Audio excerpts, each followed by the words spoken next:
तो संक्रमण तत्व क्या होता है कि जो एलिमेंट, जिन एलिमेंट में, है ना, जिन तत्वों में जो डी कक्षक होता है, कौन, डी कक्षक, डी ऑर्बिटल, ध्यान रखना, वो डी कक्षक। संक्रमण तत्व क्या होता है जिनमें जो डी कक्षक होगा वो क्या होंगे, अपूर्ण होंगे, वो संक्रमण तत्व कहलाता है। जिनमें जो है डी कक्षक क्या होंगे, अपूर्ण होंगे, डी ऑर्बिटल क्या होंगे, इनकम्प्लीट होंगे, उनको हम बोलेंगे संक्रमण तत्व या ट्रांजिशन एलिमेंट। उनको हम कह सकते हैं संक्रमण तत्व या ट्रांजिशन एलिमेंट। यहाँ दो चीजें और है। संक्रमण तत्व में क्या हो सकता है, संक्रमण तत्व में डी कक्षक अपूर्ण होने की बात कह रहा है, लेकिन इसकी दो अवस्थाएं होती बेटा। एक मूल अवस्था,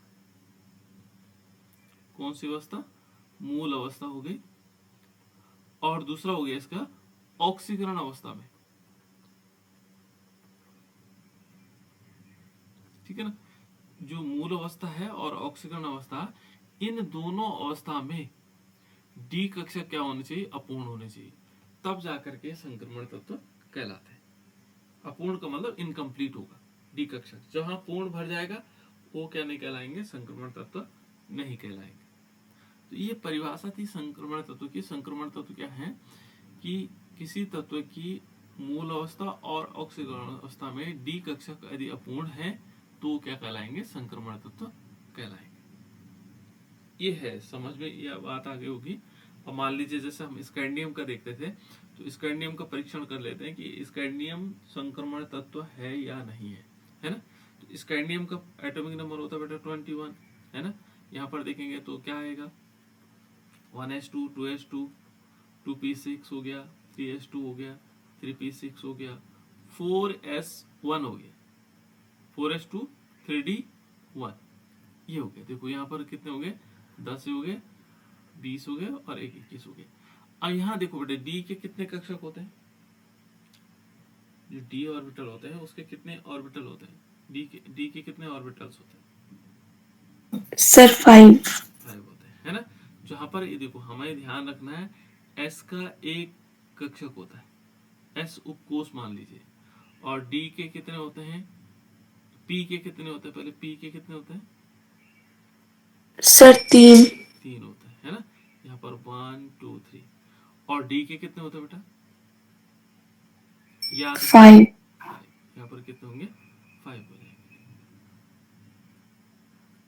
2 3 4 5, है ना, 2 3 4 5 1 2 3, है ना। और एफ के कितने होते हैं, 7 एफ के हमारे पास 7 होता है। इस प्रकार से देखो 1 2 3 4 5 6 और 7 हो जाए, 1 2 3 4 5 6 7, है ना। ये याद रखना में, है ना। इनके ऑर्बिटल्स कितने होते हैं, फिक्स्ड होते हैं, यानी कि जो एस है उसका 1 होगा, पी के 3 होंगे, डी के 5 होंगे, और एफ के कितने होंगे, 7 होंगे। अब ये कहता है देखो डी में कितने हैं, डी में यदि देखेंगे तो 1 है, तो डी में हमें क्या करना है, 1 इलेक्ट्रॉन यहाँ बनना है। अब अपूर्ण है, पूर्ण कब होगा, डी कब पूर्ण होगा, जब इसमें क्या हो जाएंगे, पूरे 10 हो जाएंगे, यानी कि सब में 2 1 में 2 हो जाएंगे, ये पूर्ण तब होता है पूर्ण। ये देखो ऐसा जब हो जाए मूल अवस्था, ये मूल अवस्था हो गई। मूल अवस्था में पूर्ण होना या ऑक्सीकरण अवस्था, इसकी ऑक्सीकरण अवस्था होती है बेटे +1, है ना। इसमें पर क्या होगा, तभी वो पूर्ण हो जाएगा। तो इस प्रकार से हम कह सकते हैं कि जहां पर क्या होगा, ट्रांजिशन एलिमेंट क्या हुए, जहां पर किसी तत्व की, कोई तत्व हमारे पास है, मूल अवस्था और ऑक्सीकरण अवस्था क्या होती हैं, अवस्था में जो डी कक्षक है वो अपूर्ण होते हैं, उनको हम संक्रमण तत्व कहलाते हैं। वो क्या कहलाते हैं, ट्रांजिशन एलिमेंट कहलाते हैं। उनको हम क्या बोलते हैं बेटा, ट्रांजिशन एलिमेंट। ये है ट्रांजिशन एलिमेंट। ये परिभाषा मैं पहले बता चुका हूँ, लेकिन फिर भी दोबारा एक बार, है ना। अब हम थोड़ी सी सामान्य गुण पढ़ रहे थे इनके, कि सामान्य गुण होते क्या है। देखो बेटे इतने प्रकार के हमारे पास सामान्य गुण है डी ब्लॉक एलिमेंट के, है ना। क्या क्या सामान्य गुण हो सकते हैं उनके, एक तो पहले हम भौतिक अवस्था जो हमने थोड़ा बहुत पढ़ लिया है ना, जिसको हम फिजिकल प्रॉपर्टीज कह सकते हैं कि उसकी फिजिकल प्रॉपर्टीज कैसी। फिजिकल प्रॉपर्टीज का मतलब होता है दिखने में कैसा है ना। ट्रांजिशन एलिमेंट्स जितने हैं वो दिखने में कैसे है। फिजिकल प्रॉपर्टीज हमेशा सामने दिखाई देते हैं, ठीक है ना। दूसरा हम देखेंगे उसके एटॉमिक एंड आयनिक साइज, जो परमाणुक और आयनिक आकार है। परमाणु का आकार, परमाणु तो सिंपल है, जैसे माना हमने कहा स्कैंडियम, तो स्कैंडियम को हम ऐसे लिख लेते हैं, तो स्कैंडियम का आकार कैसे होगा, 2 यहाँ होंगे, 8 यहाँ होंगे, फिर 8 होंगे, फिर 1 होगा, इस टाइप से बाहर होगा। ये परमाणु का आकार होगा। फिर हम देखते हैं इसका आकार कैसे है ना, परमाणु का आकार कैसे, साइज कैसे है। आयनिक आकार क्या होगा, इसको आयन के फॉर्म में लिखो तब उसका आकार क्या हो जाएगा। तो ये दोनों चीजें चेक करेंगे, परमाणु का आकार कैसा है और आयनों का आकार कैसा है, हम ये देखेंगे उनका आकार कैसा है, ये हम, ठीक है। दूसरा ये देखो बेटा, एटॉमिक एंड आयनिक साइज। दूसरा एक और हो सकता है कि इसकी जो प्रॉपर्टीज है, किसके अंतर्गत, संक्रमण तत्वों की जो प्रॉपर्टीज के अंतर्गत आता है ऑक्सीडेशन स्टेट। ये काफी इंपॉर्टेंट है ऑक्सीडेशन स्टेट। वैसे परमाणु आकार भी काफी इंपॉर्टेंट है, यहाँ से एक क्वेश्चन बनता है ना। यहाँ पर देखेंगे बेटा, इसमें तो ऑक्सीडेशन स्टेट क्या है, किस प्रकार की इसकी ऑक्सीडेशन स्टेट है, या ऑक्सीडेशन अवस्था क्या है इसकी, है ना। कौन सी वाली, हमारे पास 3D सीरीज की ऑक्सीडेशन अवस्था, 4D series, 5 series and 6D series. ये सारे के सारे के बारे में हम जानेंगे कि इनकी ऑक्सीकरण अवस्था किस प्रकार से वैरी कर रही है, कैसे अंतर आ रहा है उनमें, है ना। और ऑक्सीकरण अवस्था आप लोग जानते हैं, उनमें से इलेक्ट्रॉन को निकल जाने के बाद जो हमारे पास एलिमेंट बचेगा उसकी ऑक्सीडेशन स्टेट कहलाएगी, है ना। अब ये देखो M प्लस M2 प्लस और M मानक इलेक्ट्रोड विभवों में प्रवृत्ति। ये थोड़ा सा नया टॉपिक्स टाइप का है जो हमने पढ़ चुके हैं वैसे, कि जो यहाँ पर देखना ट्रेंड देखना है कि जो M2 प्लस है, यानी कि जिस माना मेटल है हमारे पास, जैसे माना हमने कहा वैनेडियम है, माना वैनेडियम, और इस पे 2 प्लस चार्ज है, क्रोमियम है 2 प्लस चार्ज है, तो ये कह रहा है कि ट्रेंड इन M2 plus M standard electrode potential, उनका हमें क्या देखना है, स्टैंडर्ड इलेक्ट्रोड पोटेंशियल देखना है, स्टैंड मानक इलेक्ट्रोड विभव की प्रवृत्तियां देखनी है। उसके बाद है बेटा देखो, trend in standard electrode potential M3 positive to M। देखो यहाँ पर मानक इलेक्ट्रोड विभव है, लेकिन ये +3 से लेकर के +2 की प्रवृत्तियां देखनी है ना। Mn3 पॉजिटिव, ये Mn था बेटा, यहाँ Mn3 पॉजिटिव से लेकर के और हमें 2 पॉजिटिव इनकी प्रवृत्तियां देखनी है ना। उसके बाद तीसरा एक और है, trend in stability at higher oxidation state. जो हमारे पास उच्च ऑक्सीकरण अवस्था है उनमें स्थायित्व किसकी जो प्रवृत्तियां होती हैं उसको भी जानना है कि वो स्टेबल है कि नहीं, स्टेबिलिटी है ना, स्टेबिलिटी देखनी है ऑक्सीडेशन, जैसे हाई ऑक्सीडेशन स्टेट है। और इसके बाद है chemical reactivity of E note values. जो ई नोट वैल्यूज है उसकी केमिकल रिएक्टिविटी देखनी, और जो काफी इंपॉर्टेंट प्रॉपर्टीज है यहाँ पर मैग्नेटिक प्रॉपर्टीज है, चुंबकीय गुण होते हैं इन पदार्थों में, चुंबकीय गुण होता है, ये रंगीन होते हैं, कलर्ड होते हैं। कौन, ये जो हमारे पास डी ब्लॉक एलिमेंट है, कौन से, 3D series, 4D series, 5D series and 6D series क्या है, ये कलर्ड भी होते हैं, रंगीन होते हैं, रंग होता है इनमें, है ना। और उसके बाद है, ये है अंतराकाशी यौगिक, इंटरस्टिशियल कंपाउंड बनाते बेटा, है ना। और मिश्र धातुओं का निर्माण करते हैं, फॉर्मेशन ऑफ एलॉय। उसके बाद फॉर्मेशन ऑफ कॉम्प्लेक्स कंपाउंड, ये कॉम्प्लेक्स कंपाउंड भी बनाते हैं जिनको हम संकुल यौगिक कहते हैं, संकुल यौगिकों का बनाना। इनके अंदर यदि देखोगे 3D series, 4D series, 5D series और 6D सीरीज, ये कैटालिटिक प्रॉपर्टीज होते हैं। जैसे आप लोगों ने देखा होगा निकल, निकल को जानते हैं आप लोग, जैसे हम कहते हैं हाइड्रोजन की अभिक्रिया कराओ, मान लीजिए हमने कहा CH2 डबल बॉन्ड CH2, तो हाइड्रोजन क्या है, कैटलिस्ट लेते हैं और प्लस इसमें H2 की रिएक्शन करा और ये बना देता है CH3 सिंगल बॉन्ड CH3, ऐसे बन जाता। तो ये क्या है, ये एक कैटालिटिक प्रॉपर्टीज दिखाते हैं सारे, ये सीरीज, ये वाली सीरीज, ये वाली सीरीज। कैटालिटिक का मतलब उत्प्रेरक का काम करती है, अभिक्रिया को तेज कर देती है ना। और लास्ट इसका जो प्रॉपर्टीज होगी वो होगी नॉन स्टिशियोमेट्रिक कंपाउंड्स, ये आ जाएगा। Non stoichiometric compound. तो ये सारे के सारे प्रॉपर्टीज को हमने पढ़ना, ठीक है ना, इन प्रॉपर्टीज। अब इनके बारे में हम एक एक करके बात करते हैं बेटा कि क्या क्या चीजें हो सकती है। पहले हमने पढ़ा भी था भौतिक जो फिजिकल प्रॉपर्टीज है, हमने 2-3 चीजें पढ़ी थी इसमें। एक तो पढ़ा था ये कठोर होते हैं, ठीक है ना, बहुत कठोर होते हैं। यदि हम देखेंगे तो इनके फिजिकल प्रॉपर्टीज में पहले क्या था, ये कठोर होते हैं, काफी कठोर होते हैं। कौन से, चाहे वो 3D सीरीज का हो, 3D सीरीज सबको याद है बेटा, 4D, 5D एंड 6D, ये 4 सीरीज है, ये याद रखनी है आपको, है ना, कोशिश करनी है याद करने की, है ना।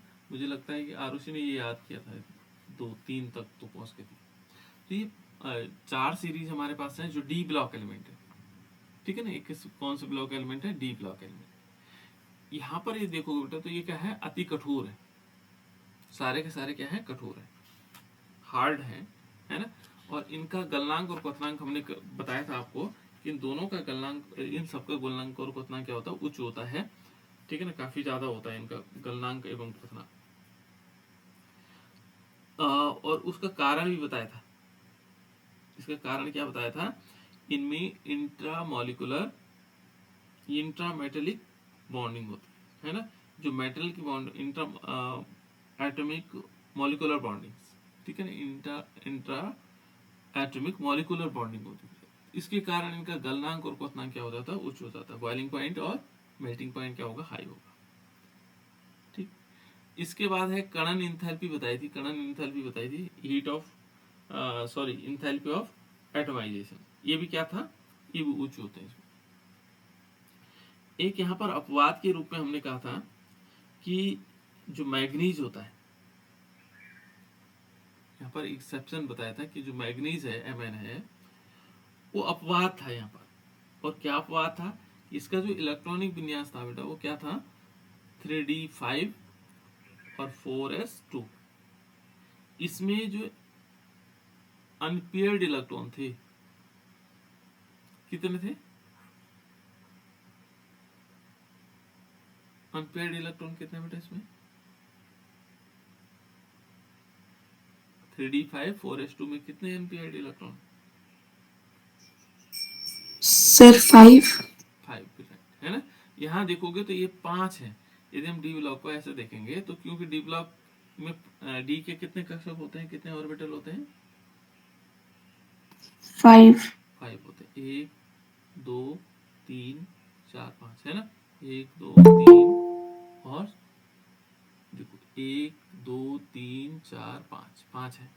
और पांचों में देखेंगे डी में 5 ऑर्बिटल है, कक्षक है इसके, और इन पांचों में एक एक इलेक्ट्रॉन आता है, एक यहाँ पर आता है, एक यहाँ पर आता है और एक यहाँ पर आएगा, एक यहाँ आएगा। हुंड के नियम अनुसार पहले प्रत्येक कक्षक में एक एक इलेक्ट्रॉन बढ़ते हैं, तब पेयरिंग होती है ना। तो यहाँ देखोगे तो पांचों के पांचों क्या है, अनपेयर्ड है। अनपेयर्ड का मतलब अयुग्मित है। और जब अयुग्मित इलेक्ट्रॉन होते हैं, इन अयुग्मित इलेक्ट्रॉनों के कारण, ठीक है ना, 5 क्या होते हैं इसमें, अयुग्मित इलेक्ट्रॉन होते हैं, इसलिए इसके गलनांक क्या होता है, कम होता है। हमने कहा कि ना गलनांक क्या होता है इसमें, उच्च होता है। जो डी ब्लॉक एलिमेंट का गलनांक क्या होता है, उच्च होता है, ये देखो। लेकिन मैग्नीज का गलनांक क्या है, कम होता है। और उसके कारण क्या है कि जो डी के 5 अयुग्मित इलेक्ट्रॉन है ना, इसके कारण क्या हो जाता है, डी 3D5 संरचना क्या हो जाती है, स्थायी हो जाती है। कैसी है, स्थायी संरचना है बेटा इसकी। और इसके कारण इसका क्या हो जाता है, जो गलनांक क्या होगा वो कम होगा।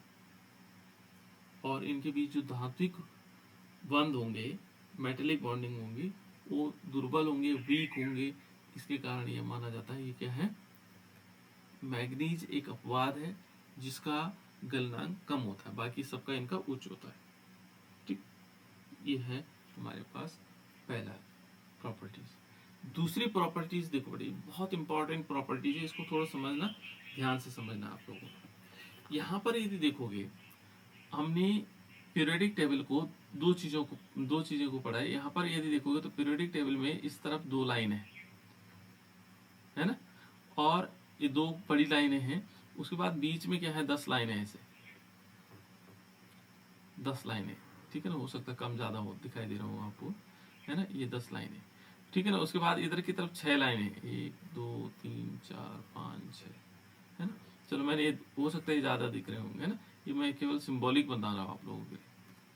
यहाँ देखो बेटे, ये कौन सा ब्लॉक है इधर की तरफ, जो 2 लाइनें होती है, कौन सा ब्लॉक है?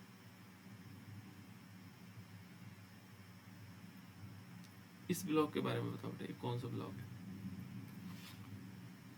अच्छा, इसमें डी ब्लॉक बताओ, डी ब्लॉक कहाँ है?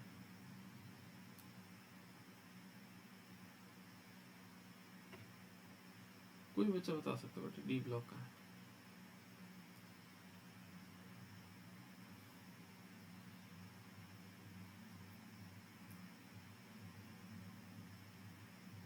किसी को नहीं मालूम लग रहा?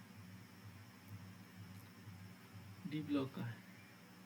कहाँ बेटा अंजलि, डी ब्लॉक कौन सा है? देखो, एक ब्लॉक तो ये वाला है, यहाँ से यहाँ तक। एक ब्लॉक ये वाला है बीच में, एक ब्लॉक यहाँ पर है।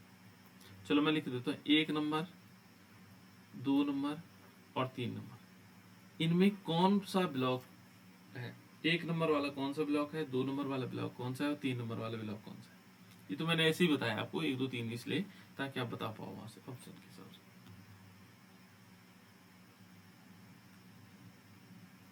बताओ बेटा। सर सेकंड वाला डी ब्लॉक। हाँ, ये वाला डी ब्लॉक। और चलो, ये बहुत महत्वपूर्ण है कि हमें डी ब्लॉक पता होना चाहिए, है ना। डी ब्लॉक ये है बेटा, डी, इसको हम बोलते हैं डी ब्लॉक। ठीक है ना, ये मैं 11th भी बता चुका था आप लोगों को कि बीच में कौन रहता है, डी ब्लॉक। यहाँ कौन सा होगा, ये एस ब्लॉक है। 2 जो लाइनें हैं ये एस ब्लॉक की हैं। कौन से ब्लॉक की हैं? ये एस ब्लॉक की। ये जो 2 लाइनें, फर्स्ट 2 लाइनें हैं, ये एस ब्लॉक की। यहाँ देखो बेटा, ये 6 लाइनें जो हैं, ये कौन से ब्लॉक है? ये पी ब्लॉक। ये कौन सा ब्लॉक है? P block. यहाँ पर जो 6 लाइनें दिखाई दे रही है, पी ब्लॉक। और इसके नीचे 2 लाइन ऐसे होती, पीरियोडिक टेबल में 2 लाइनें यहाँ पर होती। ये बहुत इंपॉर्टेंट है। और इनमें 14 भाग, 14 खाने होते हैं ऐसे करके, है ना। और इनको बोलते हैं एफ ब्लॉक एलिमेंट। ये कौन से हैं? F block. ये ध्यान रखिएगा, एस ब्लॉक इधर है पीरियोडिक टेबल में, पी ब्लॉक इस तरफ है, डी ब्लॉक इन दोनों के बीच में है, और एफ ब्लॉक कहाँ है? नीचे।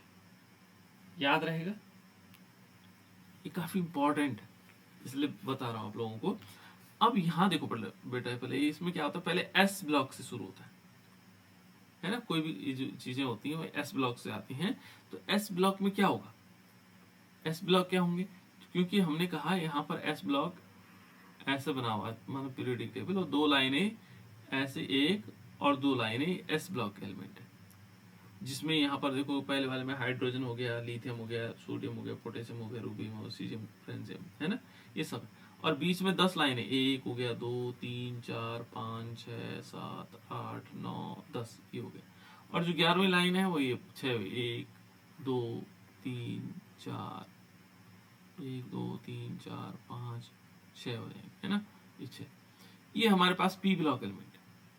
तो पी ब्लॉक एलिमेंट हमारे कोर्स में नहीं है ना, इस समय ऐसे 1 और 7 लाइनें फिर ऐसे में होती हैं। 2 लाइन हो गई, फिर 3 लाइन हो गई, है ना, चौथी लाइन यहाँ आ जाएगी, चौथी लाइन हो जाएगी, 5वीं लाइन हो जाएगी, 6ठी लाइन हो जाएगी, 7वीं लाइन हो जाएगी, ऐसे करके 7 लाइनें, है ना। देखो, देखो यहाँ पर हमारे पास 3D सीरीज, यहाँ से ये जो बीच में है ये D block element, D block. यहाँ कौन सा है? एस ब्लॉक है। फिर दोबारा से बता दे रहा हूं, ये कौन सा है? P block element. ठीक है ना, एक पी ब्लॉक। और इसके नीचे 14 दुनी 28 तत्व होते हैं, वो हमारे पास क्या होते हैं? एफ ब्लॉक एलिमेंट होते हैं। कौन से ब्लॉक एलिमेंट होते हैं बेटा? ये एफ ब्लॉक में 1 2 3 4 5 6 7 8 14 लाइनें होती है ना। तो ये इसको हम बोलेंगे एफ ब्लॉक एलिमेंट। अब यहाँ मैंने ये क्यों बताया होगा, यहाँ पर जरूरत क्या पड़ी इनकी? यहाँ पर हम क्या देख रहे हैं? परमाणु का आकार दे रखे हैं, एटॉमिक साइज देख रहे हैं। एक एटम है, उसका आकार देख रहे हैं कितना बड़ा है। ठीक है ना, एक एटम हमारे पास है, परमाणु हमारे पास है, उसका साइज देख रहे हैं।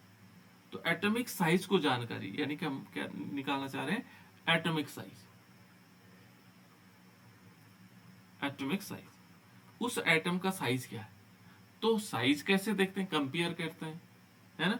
तो यहाँ पर ये देखो, ये 3D सीरीज है बेटे, यहाँ से देखो ये 3D सीरीज है। यहाँ ये थोड़ा चेंज करें,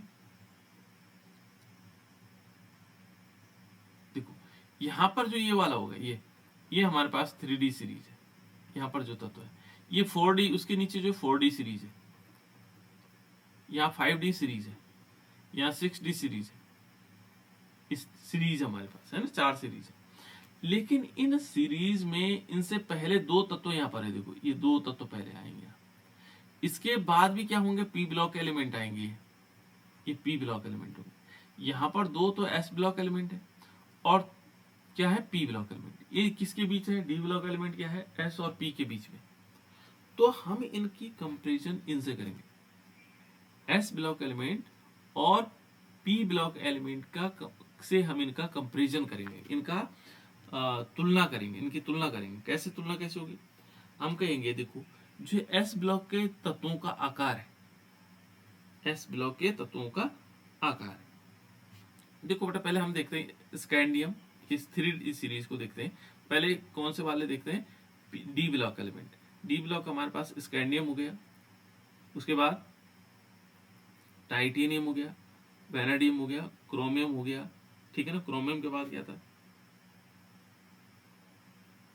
मैग्नीज हो गया, इसके बाद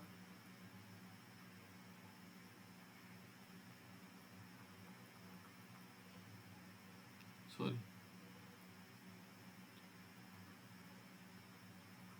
ये आ गया, है ना।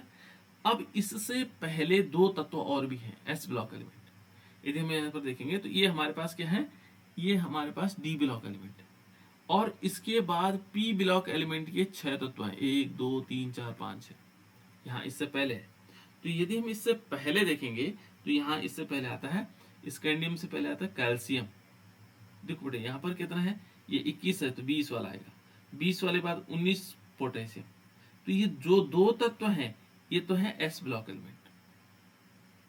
और जिंक के बाद यदि हम जिंक से आगे चलते हैं तो जिंक का एटॉमिक नंबर कितना होता है, 30। 30 के बाद 31 नंबर पर कौन आता है बेटा, किसी को याद है, 31 पे कौन आएगा, पीरियोडिक टेबल में 31 पे कौन आएगा। इसके बाद कौन सा तत्व आता है, जिंक के बाद कौन सा आता है, चलो छोड़ो, ध्यान नहीं आ रहा तो कोई दिक्कत नहीं, ठीक है ना। यहाँ पर 6 तत्व आएंगे बेटा। Sir gallium. गैलियम होगा 31, चलो मान लीजिए थे, जैसे गैलियम बीच में आता है, चलो कोई दिक्कत नहीं बेटा, है ना।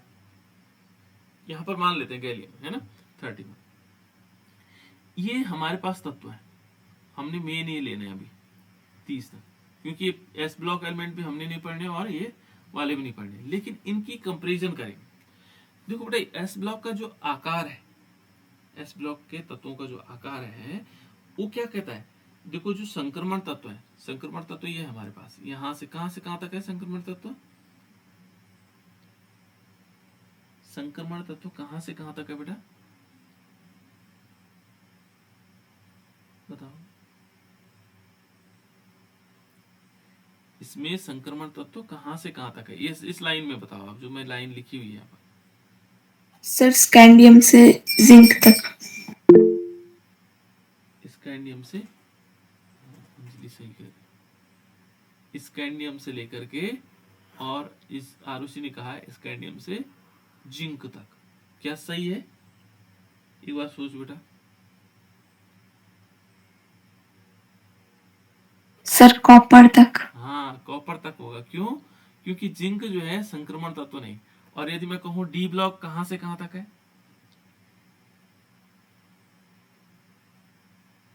डी ब्लॉक कहां से कहां तक है बेटा, तो सर स्कैंडियम से जिंक तक। बिल्कुल हाँ, डी ब्लॉक होगा स्कैंडियम से जिंक तक, स्कैंडियम टू जिंक, ये डी ब्लॉक है। लेकिन मैं कहूं ट्रांजिशन एलिमेंट संक्रमण तत्व कहां से है, तो स्कैंडियम से और कॉपर तक, क्योंकि जिंक जो है क्या नहीं है, ट्रांजिशन एलिमेंट नहीं है, ठीक है ना, क्योंकि वो मूल अवस्था में, और जो उसकी मूल अवस्था है और ऑक्सीकरण अवस्था में क्या होता है, इसके डी कक्षक पूर्ण नहीं होता है, इसलिए ये संक्रमण तत्व नहीं है, लेकिन डी ब्लॉक एलिमेंट है, ये याद रखिएगा, है ना। और यहाँ पर अच्छा कहा इसने कि यह गैलियम ही है बेटा, जिंक के बाद गैलियम आता है। अब हमने क्या करना है, यहां पर देखना है एटॉमिक साइज, परमाणु का आकार। तो परमाणु का आकार कैसे देखेंगे, परमाणु का आकार इस प्रकार से देखेंगे कि जैसे पोटेशियम है, पोटेशियम के बाद कैल्शियम है, इन दोनों का आकार देखना है, ठीक है ना, यह परमाणु त्रिज्या देखनी है। तो ये कहता है कि जो परमाणु त्रिज्या है वो क्या है, जो एस ब्लॉक के तत्वों से कम होगी इनकी। देखो इनका आकार बड़ा है, इनका आकार क्या है, बड़ा है, और इनका आकार छोटा होने लग जाता है, इनका आकार क्या है, छोटा है। यानी कि जो एस ब्लॉक है, एस ब्लॉक से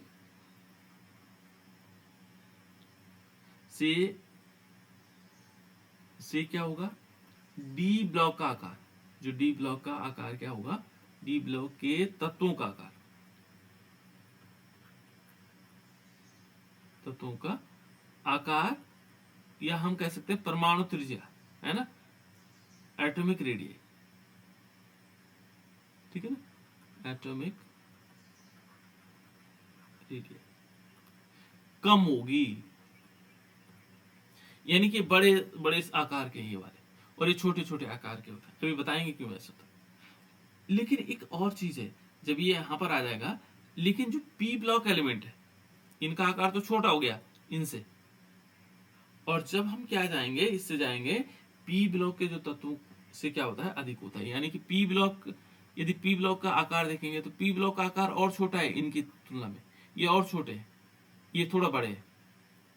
तो यहां देखोगे दो चीजें हमें मिली, एक तो एस ब्लॉक से इनका आकार क्या होता है, छोटा होता है, और पी ब्लॉक से आकार इनका क्या होता है, बड़ा होता है। पी ब्लॉक में क्या होंगे, बड़े होंगे, ठीक है ना।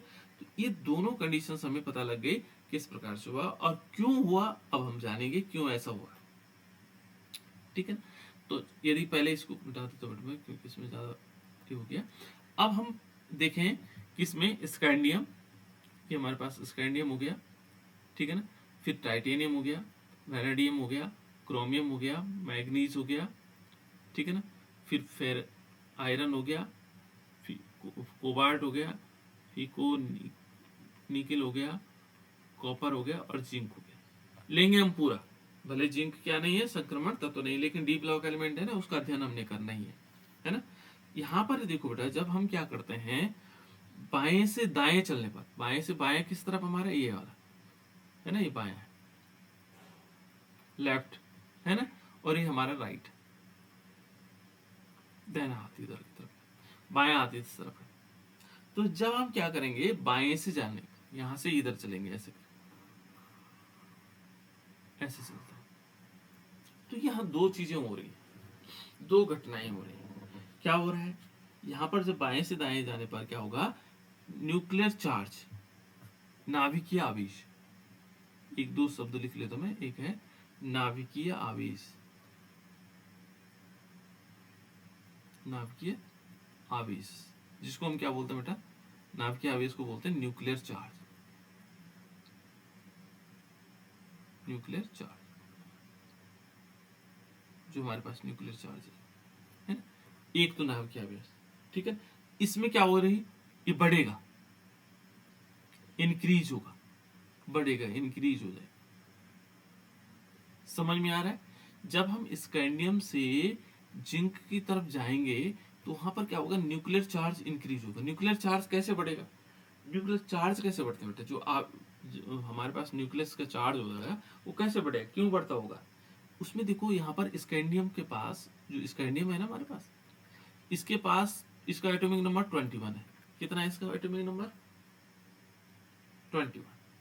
इस एटॉमिक नंबर 21 से क्या फर्क पड़ेगा, इसके पास 21 क्या है, प्रोटॉन है, 21 क्या है, इलेक्ट्रॉन है, और देखो यहाँ पर प्रोटॉन पे क्या होता है पॉजिटिव चार्ज, इलेक्ट्रॉन पे क्या होता है नेगेटिव चार्ज। ये आवेश ही तो है भाई, ये आवेश तो है। इलेक्ट्रॉन और प्रोटॉन क्या है, आवेश तो है। और ये आवेश की संख्या बढ़ जाए, देखो अब मान स्कैंडियम के बाद टाइटेनियम की तरफ जाते हैं, तो टाइटेनियम में क्या हुआ 22 हो गए, देखो 22 प्रोटॉन हो गए और 22 क्या हुए इलेक्ट्रॉन हो गए। आवेश बढ़ा कि नहीं बढ़ा। फिर और आगे चलते हैं, तो जैसे जैसे क्या हो रहा है एटॉमिक नंबर इंक्रीज हो रहा है, नंबर ऑफ प्रोटॉन और नंबर ऑफ इलेक्ट्रॉन बढ़ रहे हैं। नंबर ऑफ प्रोटॉन और नंबर ऑफ इलेक्ट्रॉन्स बढ़ने का मतलब क्या हुआ, जो न्यूक्लियर चार्ज है, न्यूक्लियर नाभिकीय आवेश है वो बढ़ रहा है। हमें ये पता लग रहा है, देखो जैसे यहां से यहां जाएंगे तो न्यूक्लियर चार्जेस इंक्रीज हो रहा है। तो पहले हमने देखा नाभिकीय आवेश बढ़ रहा है। इतनी बात क्लियर होगी बेटा कि यहाँ पर क्या हो रहा है नाभिकीय आवेश बढ़ रहा है। अब हम थोड़ी सी और आगे जाएं कि और क्या चीजें हो रही है इसमें। दूसरी चीजें क्या हो रही है, ये बहुत इंपॉर्टेंट है इसलिए ध्यान से सुनना। जब यहाँ पर क्या होगा नाभिकीय आवेश बढ़ेगा और एस ब्लॉक के जो तत्व है यहाँ पर देखोगे, पहले हम इलेक्ट्रॉनिक कॉन्फ़िगरेशन फिर वापस इलेक्ट्रॉनिक कॉन्फ़िगरेशन में जाते हैं। देखो स्कैंडियम का कितना है 21, इलेक्ट्रॉनिक कॉन्फ़िगरेशन का मतलब हो गया 1s2 2s2 2p6 3s2 3p6 4s2 3d1 ये। अब यहां देखो बेटे यहां दो चीजें हैं, एक तो हमारे पास क्या है s दिखाई दे रहा है और एक d दिखाई दे रहा है, क्योंकि बाकी तो न्यूट्रल है, बाकी से कोई ज्यादा लेना देना नहीं है। यहां पर s, एक तो s दिखाई दे रहा है और एक d दिखाई दे रहा है। इसमें यदि हम देखें कोष होते हैं, तो कोष पहले अंदर कौन सा कोष होता है, सबसे पहले नंबर का होता है 1 नंबर वाला, ये 1 नंबर वाला। फिर इसके बाहर कौन होता है 2 नंबर। फिर कौन सा आता है, फिर इसके बाहर आता है 3 नंबर। फिर इसके बाद आता है 4 नंबर। ऐसा हमने पढ़ा है, ऐसे कोष होते हैं। पहले 1 नंबर आता है, फिर 2 नंबर आता है, फिर 3 नंबर आता है, फिर 4 नंबर। यहाँ क्या दिखाई दे रहा है आपको, देखो ये जो 4s है वो अंदर है, ये 4s कहाँ गया अंदर, और ये 3d कहाँ गया बाहर। देखो जबकि इस 3d को यहाँ होना चाहिए था, अंदर होना चाहिए था, लेकिन यहाँ पर ये क्या बता रहा है कि 4s कहाँ है अंदर और 3d कहाँ है बाहर। जैसे माना इसको देखें ना, माना s के देखें, ये 3 का देखते हैं, तो 3s होता है, 3p होता है और 3d होता है। और 4 देखो 4 का देखेंगे 4s होता है, 4p होता है, 4d होता है और 4f होते हैं। ये है इसके चार्ट। अब हुआ क्या कि जो पहले नंबर, ये जो तीसरे नंबर वाले यहाँ पर दिखेंगे, ये जो तीसरे नंबर वाले दिखाई दे रहा बेटा है ना, तीसरे नंबर वाले में पहले क्या होना चाहिए था, इसी में यदि देखेंगे जैसे तीसरे नंबर का हमारे पास कोष है, जैसे तीसरा नंबर यहाँ पर बना देता हूँ है ना। मान लीजिए हमने तीसरे नंबर बनाया, ए पहला दूसरा और तीसरे नंबर वाले ये है ना, ये तीसरे नंबर वाला। लेकिन इस तीसरे नंबर वाले में क्या है कि यहाँ 3s है, फिर 3p है और फिर 3d है। जो चौथा वाला कोष था इससे बाहर होगा, लेकिन इसने क्या किया कि जो इसका 4s वाला है वो अंदर आ गया, इधर इस 3d से अंदर आ गया। और फिर क्या है 4p ये बाहर आ गया, 3d बीच में आ गया, फिर इधर की तरफ आया। यहां दो चीजें हुई, ये जो 3d से पहले 4s आ गया, ये चीज याद रखना, 3d से पहले क्या आ रहा है 4s। इसके कारण कुछ हुआ, क्या हुआ देखो, हमने एक चीज बताई कि नाभिकीय आवेश क्या हो रहा है, ऐसे में बढ़ रहा है ना। नाभिकीय आवेश बढ़ेगा, तो नाभिकीय आवेश बढ़ने से क्या होता है, इनके बीच इनका आकार धीरे धीरे छोटा होने लगेगा। धीरे धीरे क्या होना चाहिए, इनका आकार छोटा, क्योंकि जब नाभिकीय आवेश बढ़ता है बेटा तो उनका आकार छोटा होने लग जाता है। क्या होने लग जाता है, छोटा। लेकिन ये कहता है जिसके कारण, जब ये आकार छोटा होगा, जिसके कारण जो बाह्यतम s इलेक्ट्रॉन है नाभिकीय आवेश बढ़ेगा, क्योंकि बाह्यतम कौन सा है s, इस पर नाभिकीय आवेश बढ़ेगी, ये अंदर की तरफ खींचेगा, इस s वाले को अंदर खींचेगा, ठीक है ना। इसको क्या करेगा, वो अंदर खींचेगा। जब नाभिकीय आवेश बढ़ेगा तो वो क्या करेगा 4s वाले को अपनी तरफ खींचेगा, और आकार में कमी होनी चाहिए। जैसे ही इसको खींचेगा, इस 4s को खींचेगा, उससे क्या हुआ, नाम के आवेश में जो हमारा आकार है उसमें क्या होनी चाहिए थी, कमी। क्या होगी, कमी होगी जब ये इसको खींचेगा अंदर, ये 4s को खींचेगा, क्योंकि बाह्यतम कक्षा तो यही है। लेकिन एक कहानी और कह रहा है कि जो डी कक्षक है, ये डी, ये वाला डी कौन सा, ये 3D वाला,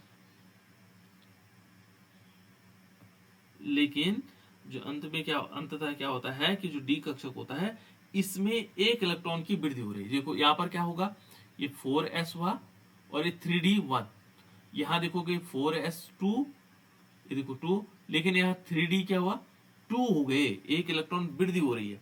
यहाँ पर देखो 3D 3 होगा, एक इलेक्ट्रॉन और बढ़ गया। यहाँ देखोगे यहाँ पर होगा, सॉरी 3D 3, ये 3D 4 हो जाएगा, 3D 5 हो जाएगा, 3D 6 हो जाएगा, ये बढ़ते चले जा रहे हैं। इनमें क्या हो रहा है, एक एक इलेक्ट्रॉन और आ रहे हैं। और इस इलेक्ट्रॉन के आने से क्या हुआ, जब ये इलेक्ट्रॉन आया तो बाह्यतम जो इलेक्ट्रॉन एस इलेक्ट्रॉन था उसका सील्डिंग इफेक्ट डाला, उसने क्या करा, इसमें परिरक्षण प्रभाव डालते हैं। और जो क्या करता है, नाभिकीय आवेश जो आकर्षण बल था उसको संतुलित करता है। ये इसको खींच रहा था, लेकिन इसने क्या किया, इस पे सील्डिंग इफेक्ट डाला, परिरक्षण प्रभाव। इसको परिरक्षण प्रभाव, उसको जो है उसको खींचने नहीं दिया अपनी तरफ, तो उससे क्या हो गया, थोड़ा सा बढ़ गया, आकार बढ़ रहा, कम इसका आकार होना चाहिए था, कम इधर से इधर जाने में कम होना चाहिए था, लेकिन ये आकार स्थिर हो जाता है। और कैसे स्थिर होता है, देखो प्रारंभिक में जो नाभिकीय आकर्षण बल है, जो शुरू में यहां से यहां तक देखो, तो जो हमारे पास न्यूक्लियर चार्ज है ना, वो सील्डिंग इफेक्ट के बराबर है। देखो यहां पर देखो बेटा, nuclear charge is equal to shielding effect, परिरक्षण प्रभाव। न्यूक्लियर चार्ज किसके बराबर है, सील्डिंग इफेक्ट के बराबर। और जैसे क्या, क्योंकि यहाँ पर अब डी में कम इलेक्ट्रॉन है, 1 2 3 है, तो कम है, ये कहां तक होगा, ये होगा स्कैंडियम से क्रोमियम तक। स्कैंडियम से क्रोमियम तक ऐसी घटना होगी, जहां पर क्या होगा, न्यूक्लियर चार्ज बराबर किसके बराबर होगा, सील्डिंग इफेक्ट के बराबर। ठीक है ना। जब प्रारंभिक में क्या होता है, जो आकर्षण बल होगा, सॉरी सील्डिंग इफेक्ट के बराबर नहीं होगा, थोड़ा गलती होगी बेटा। देखो जो न्यूक्लियर चार्ज है, जो हमारे पास क्या न्यूक्लियर चार्ज है, वो सील्डिंग इफेक्ट से ज्यादा होगा। न्यूक्लियर चार्ज ज्यादा होगा सील्डिंग इफेक्ट से, कहां, स्कैंडियम से क्रोमियम तक। ठीक है ना, क्योंकि यहां पर क्या है, क्योंकि यहां पर न्यूक्लियर चार्जेस काम ज्यादा कर रहे हैं यहां तक। लेकिन जैसे हम क्या करेंगे, मैग्नीज तक पहुंचेंगे, तो मैग्नीज से लेकर के, जहां पर मैग्नीज है, मैग्नीज से लेकर के और कहां तक, निकल तक। मैग्नीज से, यहां पर लिख लेता हूं मैं, मैग्नीज से और निकल तक। यहां पर क्या होगा, इनका आकार क्या होता है, समान होता है। इसका मतलब जो न्यूक्लियर चार्ज है वो किसके बराबर होगा, सील्डिंग इफेक्ट के बराबर होगा, परिरक्षण प्रभाव के बराबर। उस समय बराबर होने लगेगा, कहां से, मैग्नीज से लेकर के और निकल तक। लेकिन इसके बाद एक कहानी और आती, इसके पश्चात क्या होगा, इसके बाद देखो निकल तक तो आ गया, कॉपर और जिंक, कॉपर और जिंक। यहां पर क्या होगा कि जो न्यूक्लियर चार्ज है, nuclear charge is less than shielding effect. Shielding effect बहुत ज्यादा बढ़ जाता है, यहाँ इलेक्ट्रॉनिक संख्या बहुत अधिक हो जाती है, और सील्डिंग इफेक्ट बढ़ेगा और इसको कम होगा, तो ये दोनों, इन दोनों का आकार बहुत बड़ा होता है। यहां पर क्या है, इनका आकार छोटा, यहां तक छोटा हो गया, यहां पर फिर समान हो गया, यहाँ आकार क्या हो गया, बढ़ते चले गए। तो ये क्या है बेटा इसमें, और इसी को बोला जाता है, क्या बोला जाता है, इसी को बोला जाता है इसमें परिरक्षण प्रभाव। इसी के कारण जैसे इलेक्ट्रॉन डी में इलेक्ट्रॉन बढ़ते चले गए, तो उसे परिरक्षण प्रभाव बोलते हैं। और बहुत इंपॉर्टेंट है, पूछा जाता है परिरक्षण प्रभाव किसे कहते हैं। तो ये परिरक्षण प्रभाव है, जब डी इलेक्ट्रॉनों की मानस, जो ये परिरक्षण प्रभाव कहाँ होता है, ध्यान रखना, परिरक्षण प्रभाव हमेशा डी ब्लॉक एलिमेंट में होता है। कि जब हम बाएं, कहां से बाएं से दाएं ओर जाते हैं, तो वहां पर क्या होता है, न्यूक्लियर चार्ज के साथ साथ डी कक्षकों में इलेक्ट्रॉन बढ़ने लग जाते हैं, और डी कक्षों में इलेक्ट्रॉन बढ़ने से उनमें एक शील्डिंग इफेक्ट आ जाता है, परिरक्षण प्रभाव आ जाता है, जिसके कारण प्रारंभ में न्यूक्लियर चार्ज किससे ज़्यादा होता है, शील्डिंग इफेक्ट से ज़्यादा होता है, और उसके कारण स्कैंडियम से लेकर के क्रोमियम तक इलेक्ट्रॉन का आकार घटता है। फिर उसके बाद मैग्नीज से लेकर के और निकल तक वहां पर क्या माना जाता है कि न्यूक्लियर चार्ज शील्डिंग इफेक्ट के बराबर हो जाता है और उनका आकार भी क्या होने लग जाता है, बराबर समान होता है। लेकिन जब न्यूक्लियर चार्ज कम होता है और शील्डिंग इफेक्ट ज्यादा हो जाता है तो ऐसी कंडीशन आती है कॉपर और जिंक में। किस में आते बेटा, कॉपर और जिंक में, इसलिए उनका आकार बहुत बढ़ जाता है। तो ये था शील्डिंग इफेक्ट, बहुत इंपॉर्टेंट पोर्शन है